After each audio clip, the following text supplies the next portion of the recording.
La respiration laborieuse, il n'avait plus la force de tenir debout. Il attendait, genoux au sol, la venue de son bourreau. Toutes les entraves étaient à présent activées. À travers sa vision trouble, Jack observa les glyphes qui constellaient sa peau. Bleu et brillant, il muselait ses pouvoirs, diffusait une douleur sourde, intolérable, dans tout son corps. Le maître de l'hiver exécrait sa mise en sommeil. Pourtant, arrivé à ce jour précis de l'année, il guettait son gardien avec une impatience difficilement contenue. Qu'on en finisse. Jack sut avant même de le voir qu'il était enfin là. Comme à chacune de leurs rencontres, il avait emprunté une silhouette différente, mais ce regard intransigeant demeurait le même. Un homme d'une quarantaine d'années s'approcha lentement de lui, trop lentement. La douleur à son paroxysme, le maître de l'hiver ne tint plus et courba la tête.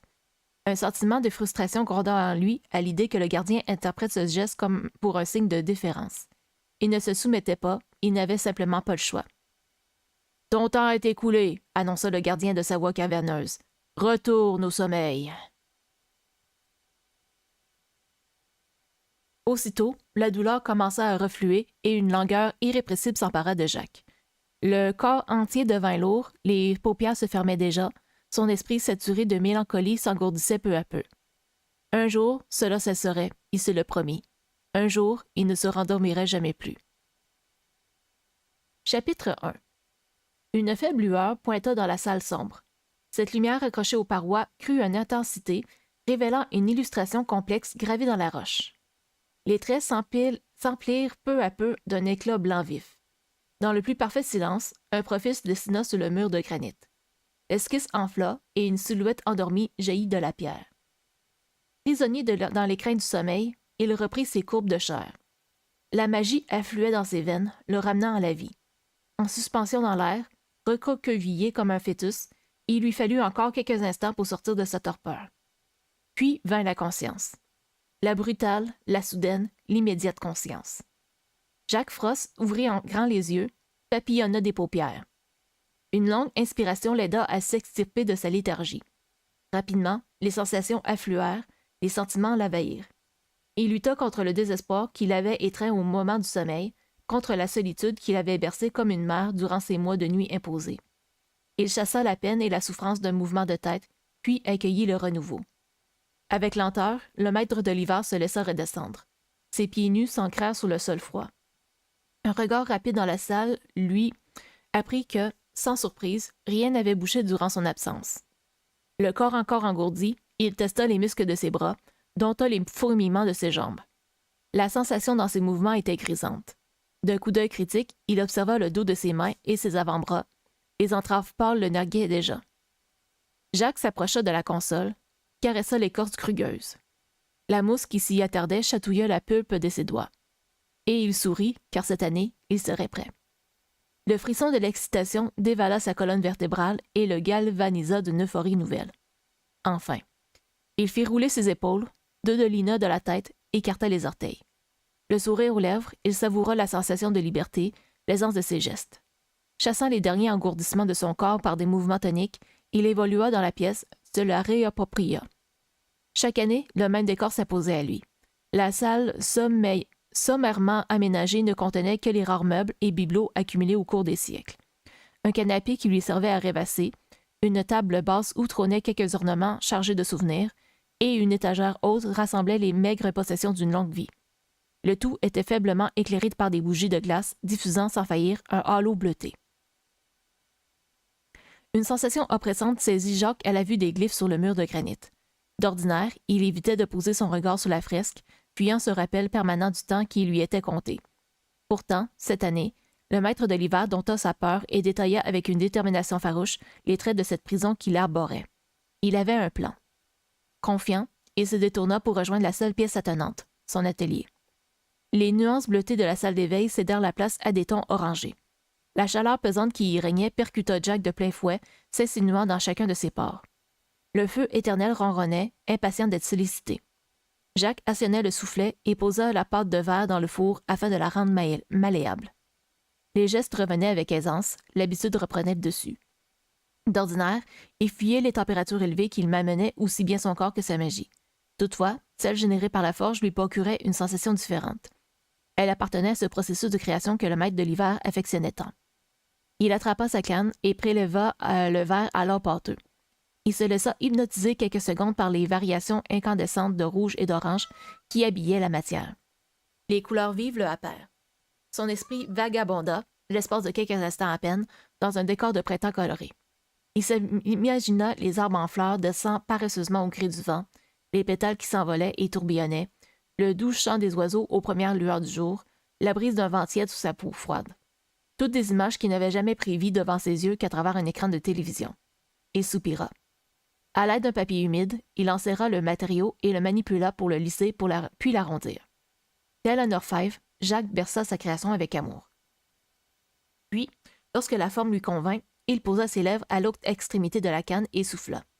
Par à coup, il insufflait de l'air tout en faisant rouler l'outil sous ses doigts, encore et encore, laissant le temps au verre de se creuser. L'exercice lui demandait de l'effort, aussi un film de sueur couvrait sa peau.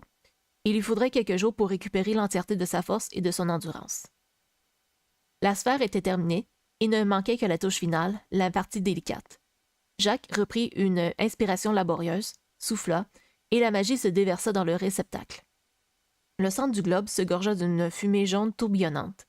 Avec des gestes vifs et précis, le créateur coupa l'orbe à l'aide d'une puissante pince et d'un mouvement de la main, la fit léviter. Jacques aimait contempler ses créations. À ses débuts, les premières galobas étaient loin d'être aussi belles. Il lui avait fallu du temps et de la pratique. The Old Gamer qui me demande, il n'a pas pensé juste aller dans un autre pays? Bonne question. Écoute, je sais pas où est-ce qu'il est présentement, dans quel pays qu'il habite. Pourquoi qu'il doit se faire endormir, tout ça, malheureusement, j'ai pas la réponse à cette question-là. C'est une bonne question, mais on va savoir pourquoi il est pogné là, dans cet endroit-là. Mais j'imagine que, il se fait réveiller peut-être au début de l'hiver, j'imagine, pour faire sa job, puis après, il se fait plonger dans un sommeil. Je pense pas qu'il ait le choix de son pays. En tout cas, c'est vite de même. Je pense qu'il se fait imposer quelque chose, mais il va savoir. On va continuer la lecture. Satisfait, il envoya des salves de vent pour refroidir l'objet sans l'éclater. L'orbe est enfin prêt, Jack s'en saisit avec 1000 précautions, puis retourna dans la salle d'éveil près de la console. Il en contempla chaque socle et chassa les résidus de poussière accumulés. Bon, mon imprimante qui recalibre. Il laissait du temps.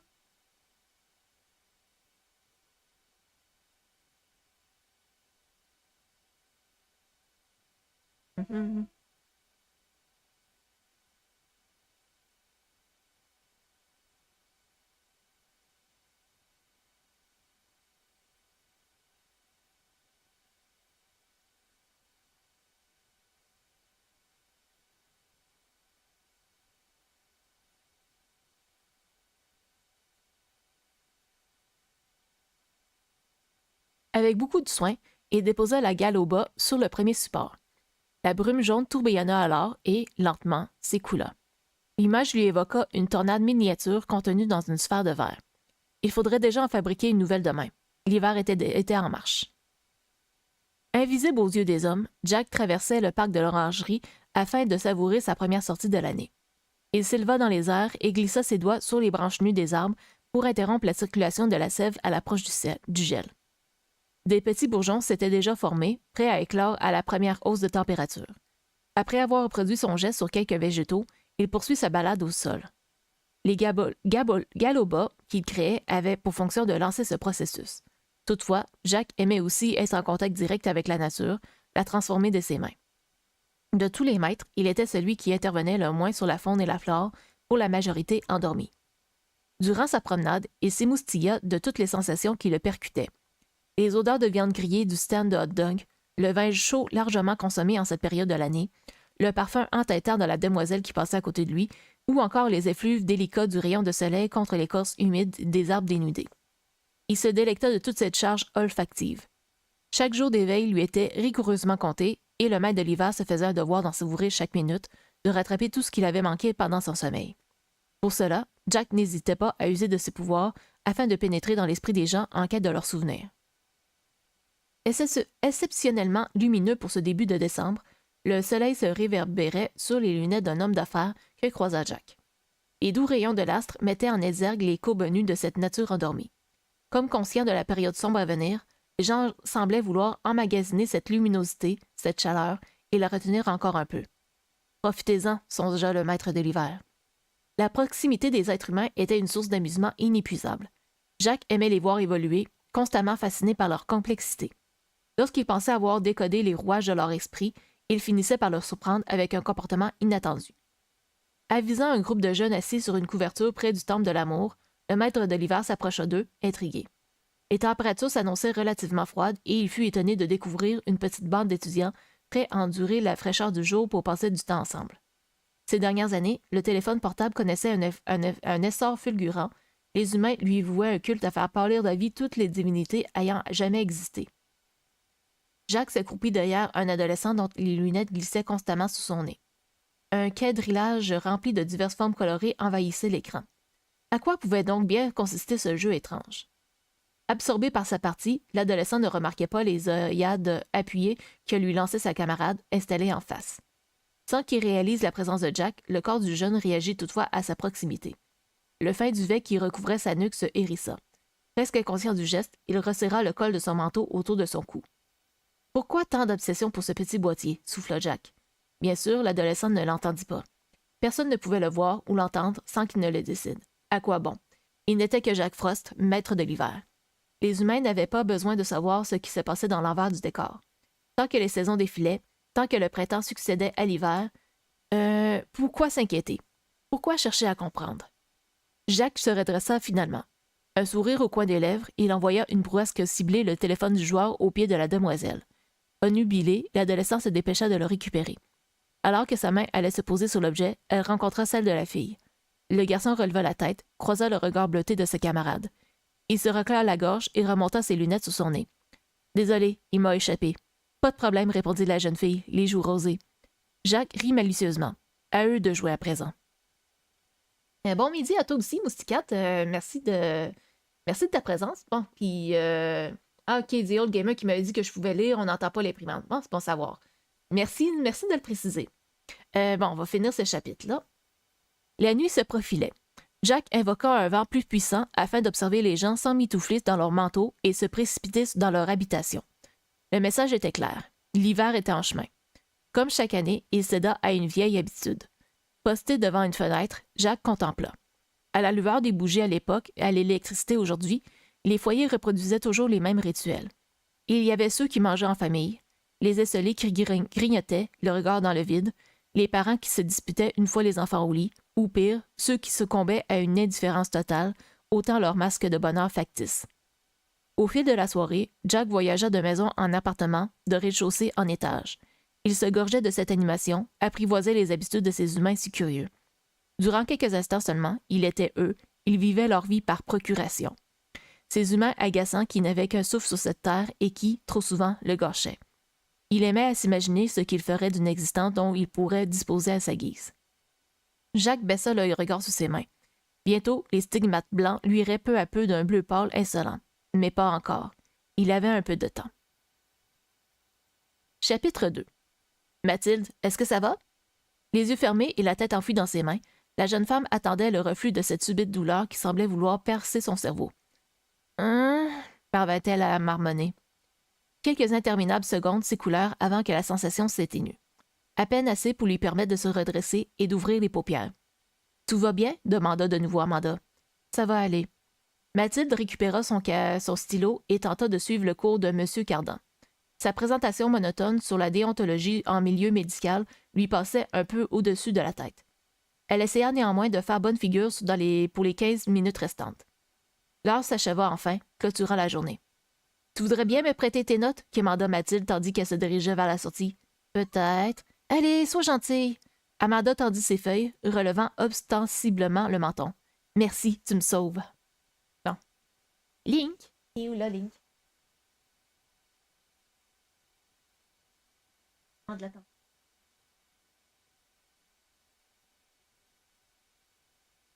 Bon, continue ma lecture.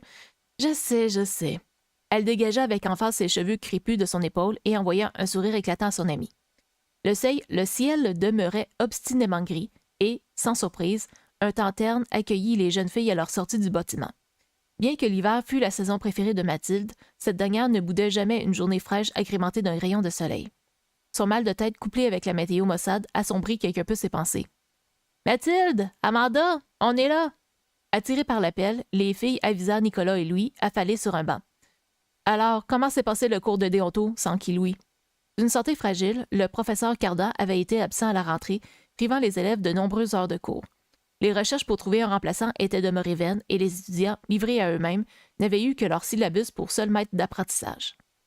Mathilde leva les yeux au ciel et regretta aussitôt ce geste qui accentua sa douleur.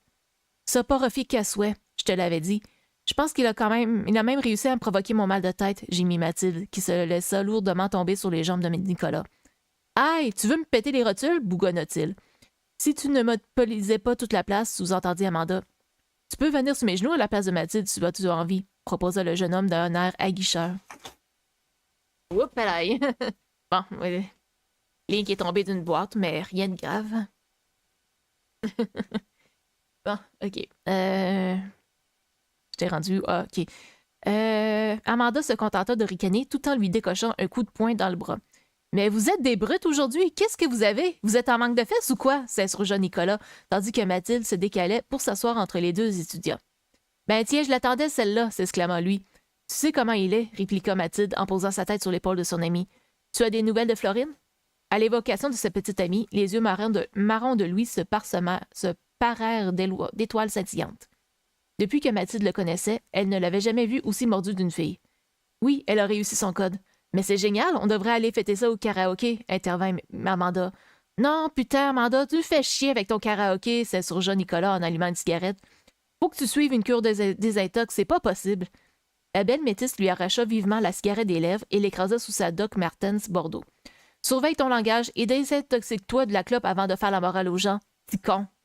Le ton monta d'un cran entre Nicolas et Amanda et les joutes verbales s'enchaînèrent.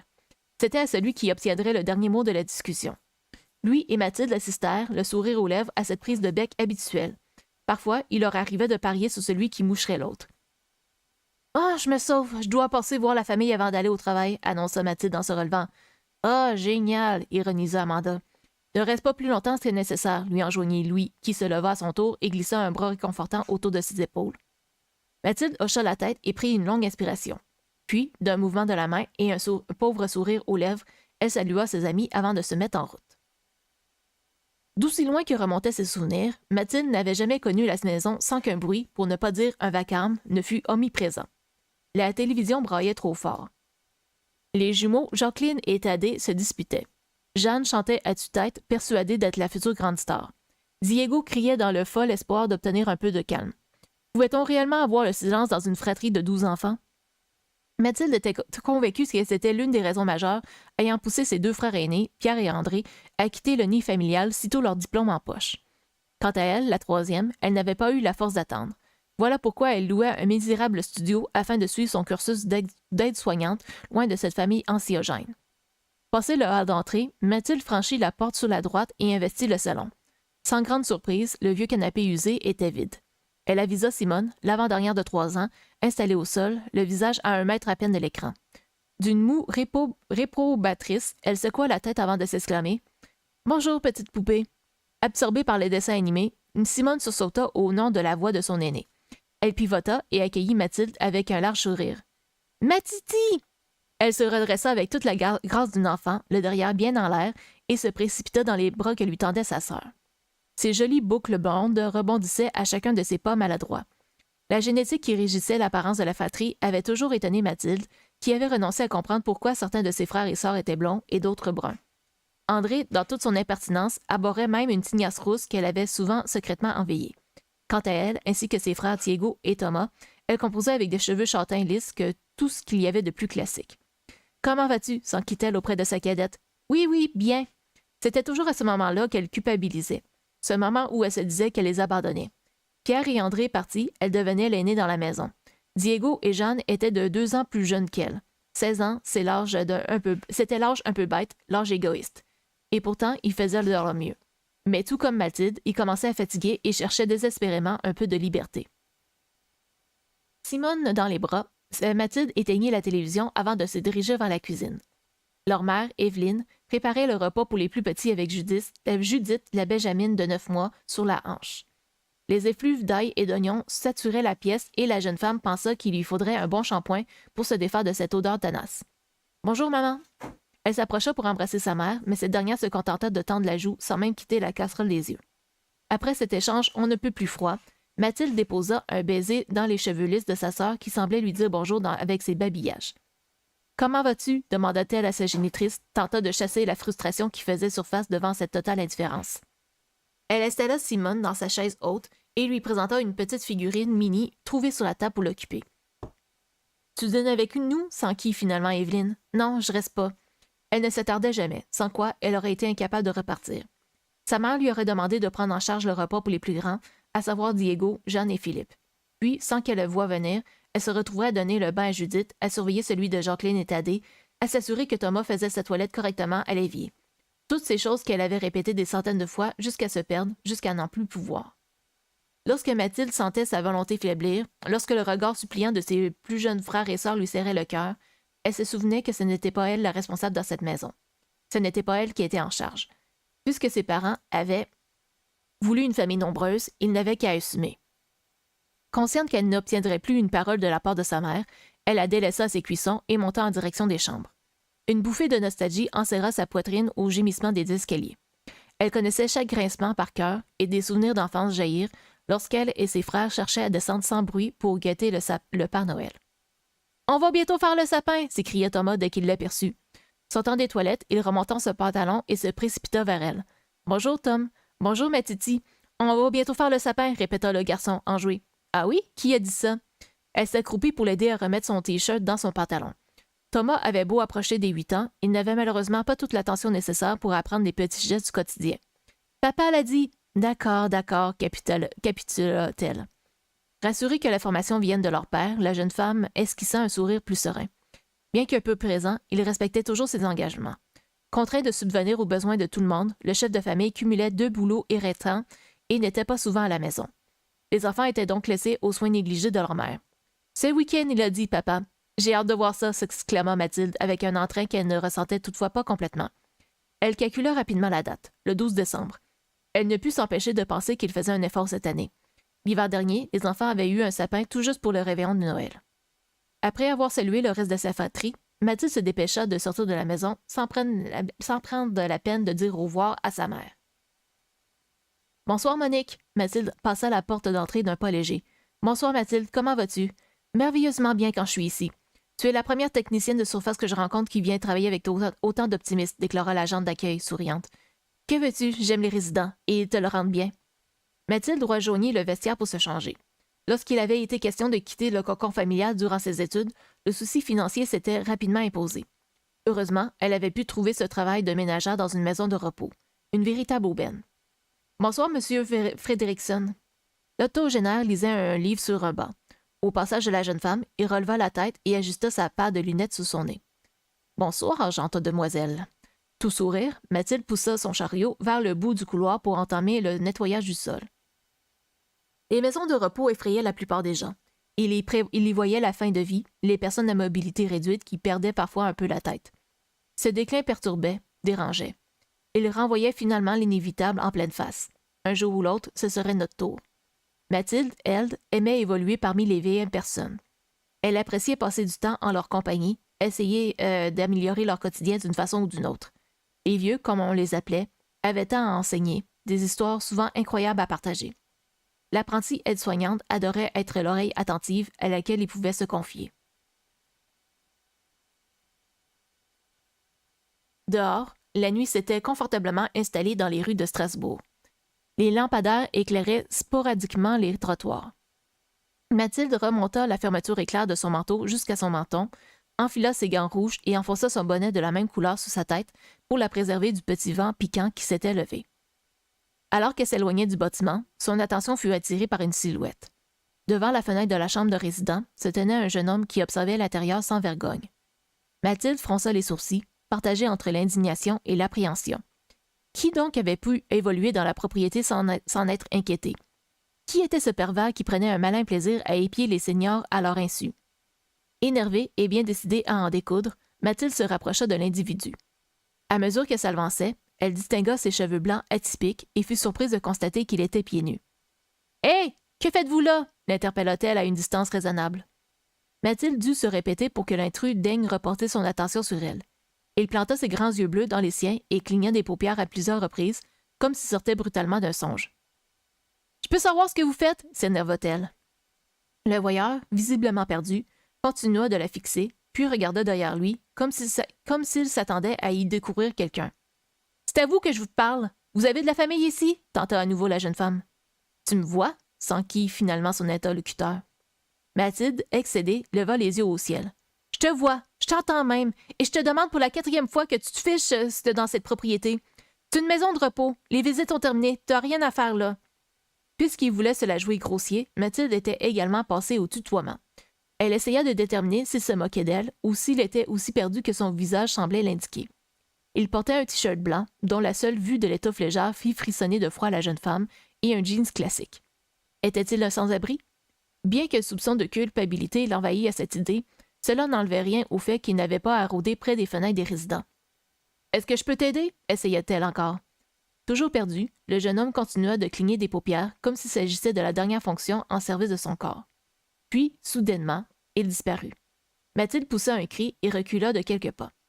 Nerveuse, elle tourna sur elle-même, scrutant les environs baignés de nuit à la recherche de cette tignasse blanche qu'elle aurait juré ne pas avoir rêvée. Que venait-il de se produire? Sans demander son reste, elle se précipita loin de la maison de retraite jusqu'à son taudis d'appartement, bien décidée à chasser cet étrange moment de son esprit.